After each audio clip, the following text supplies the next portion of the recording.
మేము సిరిసిల్ల నియోజకవర్గం నుంచి రావడం ముఖ్య కారణమే మహేందర్ రెడ్డి గురించి. ఎందుకంటే అప్పుడు ప్రభుత్వం లేకున్నా కూడా తెలంగాణ స్టార్ట్ అయినప్పటి నుంచి, తెలంగాణ విధానం స్టార్ట్ అయినప్పటి నుంచి, నిదానం నుంచి ఇప్పటి వరకు కాన్స్టెన్సీ పట్టుకొని ఒక 5 మాటల 4 మాటల ఓడిపోయినా కూడా ఎవ్వరు దిక్కు లేకున్నా కూడా కాంగ్రెస్ పార్టీని పట్టుకొని ఆ పని చేసిండు.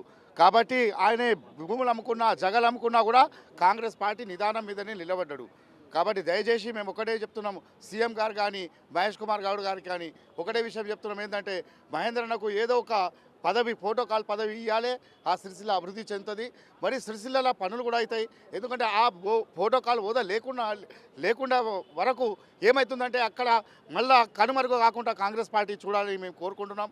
పదే ఇప్పుడు స్పష్టమైన హామీ ఇచ్చి, అపార్ట్మెంట్ ఇచ్చి స్పష్టమైన హామీ ఇచ్చేదాకా ఇక్కడ నుంచి మేము కదిలేటోళ్ళం కాదు. 2 రోజులు కానీ 3 రోజులు కానీ ఇక్కడనే ధర్నా అయినా కూడా చేసే ఆ దేశ దిశగా ఆల్రెడీ అందరం ఆలోచించి వచ్చినాం. చెప్పండి, ఎన్ని రోజులు కూర్చుందాం అనుకుంటాం? కూర్చుంటాం. మాకు స్పష్టమైన హామీ ఇచ్చే వరకు కూర్చుంటాం.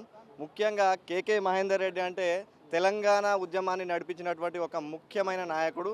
అలాగే సిరిసిల్ల నియోజకవర్గంలో ప్రజాసేవకే అంకితమై ప్రజానాయకుడిగా ఎదిగినటువంటి కేకే మహేందర్ రెడ్డి గారిని సిరిసిల్ల నియోజకవర్గంలో ఆయన పేరు లేకుండా చేయాలని చెప్పి, ఆయన చరిత్రను కనుమరుగు చేయాలని చెప్పి కొంతమంది కుట్రలు పన్ని కోవర్టులుగా మారి, పార్టీలోనే కోవర్టులుగా మారి ఆయన చరిత్రను కనుమరుగు చేయాలని కొంతమంది కుట్రలు పన్నుతూ ఉన్నారు.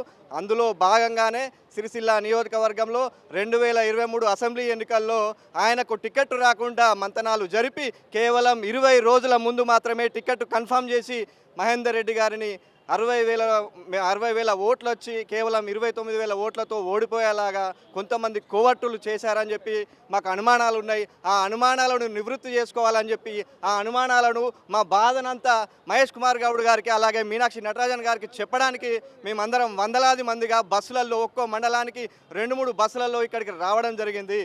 మా మహేందర్ రెడ్డి గారికి ఎవరైనా కోవట్టులు ఆయన పేరు లేకుండా చేయాలని చూస్తే బిడ్డ ఖబర్దార్ అని హెచ్చరిస్తూ ఉన్నా.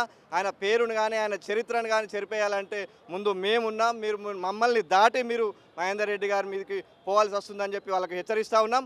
ఖచ్చితంగా సిరిసిల్ల నియోజకవర్గంలో కేటీఆర్ లాంటి నాయకుడిని రాజకీయంగా బొందబెట్టాలంటే కేకే మహేందర్ రెడ్డి గారికి ప్రోటోకాల్ పదవి ఇచ్చి తీరాల్సిందే.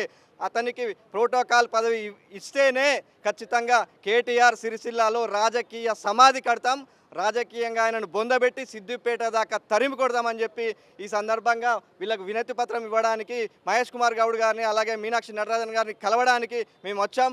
వాళ్ళు వచ్చేంతవరకు కూడా మేము వెయిట్ చేస్తాం. తాడో పేడో తేల్చుకొనే వెళ్తామని చెప్పి ఈ సందర్భంగా మీకు తెలియజేస్తున్నాం. అసలైన తొలి వెలుగు. ఫాలో వాట్సాప్ @తొలి వెలుగు official.